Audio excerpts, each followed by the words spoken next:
welcome back to my film and TV channel, and it's back. Yes, it's back for another 12 episodes. I think we've got with this one, although we've got more people, haven't we? We're going to have a look at episode 1 of The Apprentice, so please make sure you've seen the 2024 episode 1, please. There will be spoilers in this. I will tell you who's got kicked out, so if you don't know, please come back and have a watch and come back to me. See my little views, and it's great. Please let us know what you think. Of course, I've got a little vlog out there already about Meet the Candidates. I've already picked out 1 or 2 favourites and 1 or 2, well, certainly 1 dislike, although I got a little bit of stick because the guy I dislike is got a sort of social media presence. So I've had 1 or 2, not nasty, but 1 or 2 comments, even from the gentleman himself. So be interesting. We'll see how that goes. Did he grow on me this episode? We'll have a look anyway. Of course, a large gene pool for this one. Will the guys match up to the girls? Well, certainly not on task 1, that's for sure. But we keep saying this year in, year out. When are the guys going to actually win a task when they're actually competing against the girls? So, but there is potential. There is potential in the guys. Of course, we've got 9 girls, 9 boys battling out for this 250,000. And episode 1, of course, they're all sent up to the Scottish Highlands on a mission to organise a corporate away day. Cooking isn't the greatest skill of any of these by the look of it, but considering we've got 2 guys who are involved in pie making, a little bit unfortunate, that one. So join me as we'll have a look at my likes, my dislikes. Let me know your likes and dislikes, favourites, those flying under the radar early doors, and those in early knockings that look as though they could be in trouble. So I'll have a look back, and we'll have a look back at this and see individually just what I thought of this new series, of course, of series 18, I think it is, isn't it? So it's been going a long, long time. So when it started, I was 47. I'm now nearly 65. So yes, I'm the feeling. Anyway, thanks for watching, guys. Please, if you are new to the channel, push that subscribe button, push the bell notifications, everything film and TV, plus the odd reality thing as well. I've covered a little bit on Traitors as well, which is one of my favourite reality shows. I don't do much reality because it's usually Love Island and Blind Date and stuff like this. I'm not really into that, but I do enjoy The Apprentice. I know some regulars out there enjoy it as well. So leave us your comments. I will respond accordingly. As long as they're nice. Keep your comments nice, guys. There's no need to be nasty about anything. And of course, if it just needs me to give you a thumbs up, like I hope you give this vlog, that's what I will do. And as I say, I do little vlogs on my football team, Manchester City, as well. I think there's certainly 1 Arsenal fan in this, so let's hope he doesn't win. And yeah, so if you know anyone who's interested in Manchester City, give them a kick over in my direction, of course, on the channel, as well as my film and TV stuff. So we're in the Scottish Highlands, a corporate away day. I do cringe. I do cringe at some of these things, especially when they're talking. I did apply for The Apprentice once and got sort of into it, but I decided against it because it's a selling task, really. I do cringe a little bit when they're trying to come up with a figure to buy and sell something. I'm very much, that's a price and that's it, you know. So these sort of tasks where they're negotiating with the corporate clients, I find them a little bit embarrassing. I feel embarrassed for the contestants, for the candidates, not for me. I just feel it for the candidates, no matter who they are. But generally, it was a disaster, wasn't it, this? Both two will talk, they've got a profit figure in a minute, which wasn't impressive, and a loss figure, which wasn't impressive. And I think both teams, very few positives to be gained from this, I thought, for either team, even of course, the girls who actually won the task.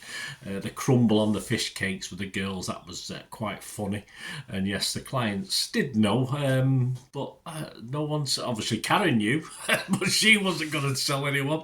Of course, on the boys, again, it was the food that was causing the problems, wasn't it? I mean, they made the food. I mean, obviously, they expected the people to turn up at 2:15, but at the end of the day, you can surely find ways of keeping food a little bit warm and stuff like this. You know, it's do they not have heat lamps and heat plates and stuff like this? So a bit, but I think the biggest problem, there was no alcohol. That was a big mistake. And of course, neither team seemed to have any real cookery experience. As I said, the lads did have a couple of pie boys on their team, but no one, at least one of them knew what a tablespoon was. That's about all we can say. And as we said, the profits, yeah, the girls did actually make a profit, even though there was a lot of refunds.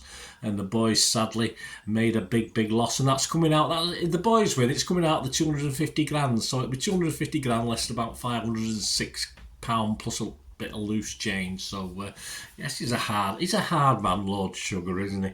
Right, just have a quick look through the girls. Who stood out, who didn't stand out, who flew below the radar.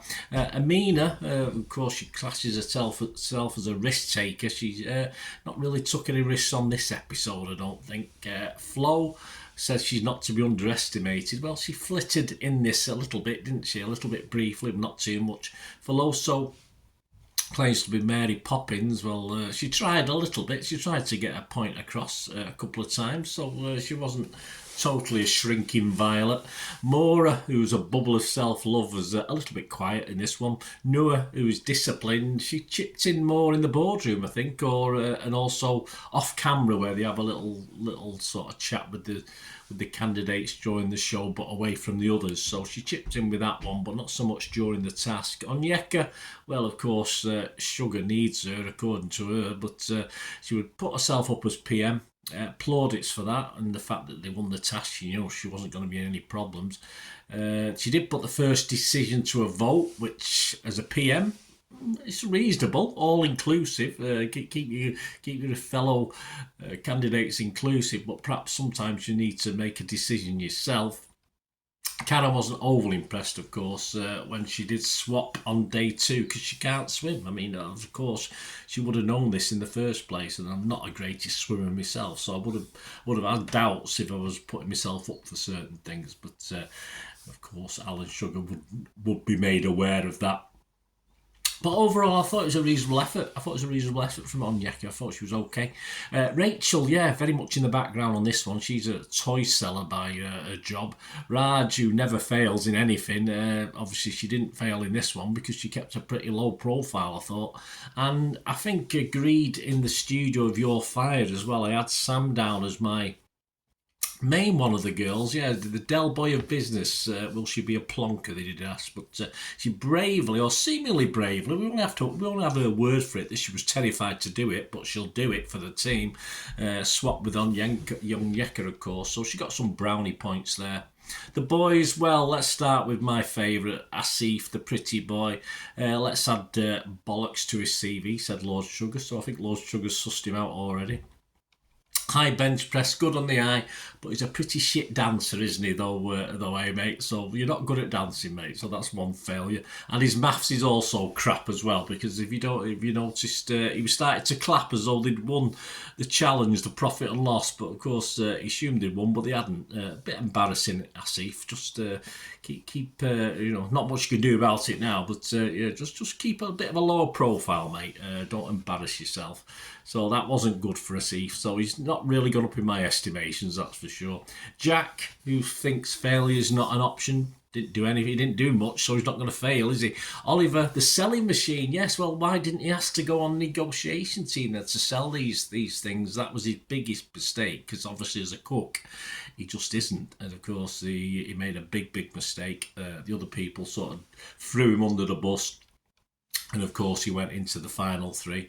And of course, as a nice guy, he comes last. And yes, he was first to lead the process, unfortunately. Paul the Pie Man, he had a great line, actually, when they were negotiating. They started at 450. And he did say, so we can have some beans on my toast. Can we go 245? Well, yeah, okay. The Northern straight talker we've got there. Surely, as a Northern lad, he should have said, can I have some gravy on my pie and chips? Perhaps that was more the line for him. Dr. Paul, or shall we say now he's going to be called Paul the Dentist, loud in the boardroom. I didn't really notice him elsewhere. Phil, the failed pie maker, because he has had failures. We call... this is the Arsenal fan, so at least he knew what a tablespoon was. I'll give him credit for that. I'm not going to have too much of a go at him because he supports Arsenal, so it's probably all end in tears anyway. Steve, the low-budget filmmaker, made the final 3. Don't know why. I have no idea particularly, but of course Lord Sugar was happy enough with him. So he was reasonably verbal, though he was shot down in negotiation. But at least he put his head above the parapet a little bit in this task. Trey, who's obviously promised to change the world, well, he's got the look. Handsome guy, Asif, that's what a handsome guy is, Trey. The verbal, he's got that, but he's sort of failed to set things on fire, didn't he? He failed to spark anyway, to set the fire in the outside task, but he remained confident throughout. I like him. He's got a vibe about him.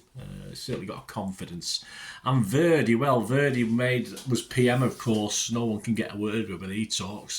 They all have to listen. It's as simple as that. There was no voting with this guy. His decision was his decision.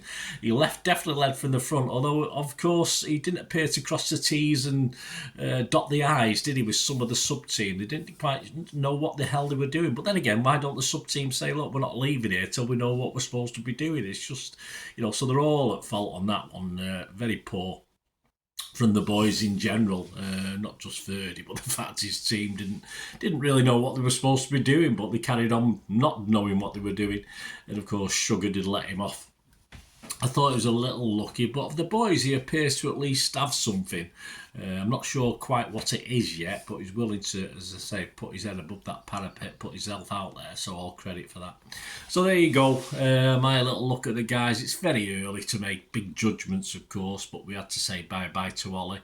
Was he unlucky? Probably not. Before the You're Hired panel gave him all fired, I thought he deserved to be fired as well, although the audience decided he should have been hired, but I think that would have been a big mistake.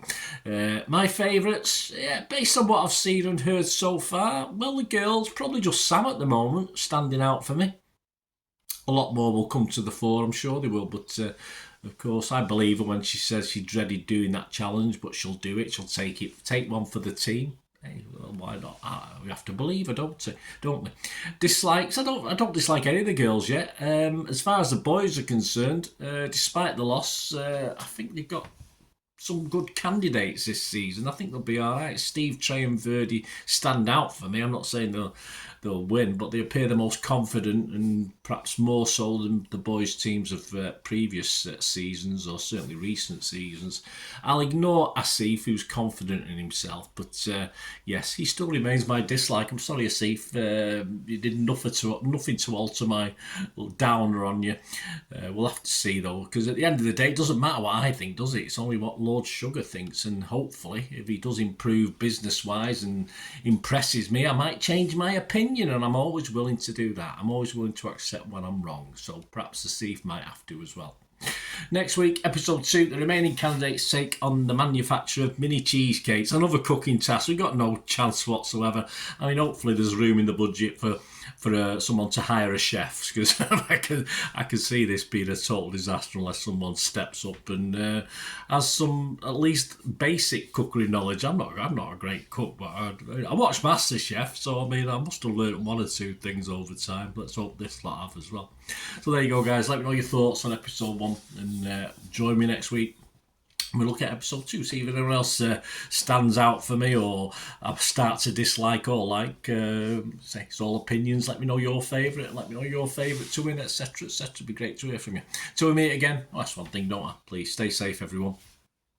Bye for now.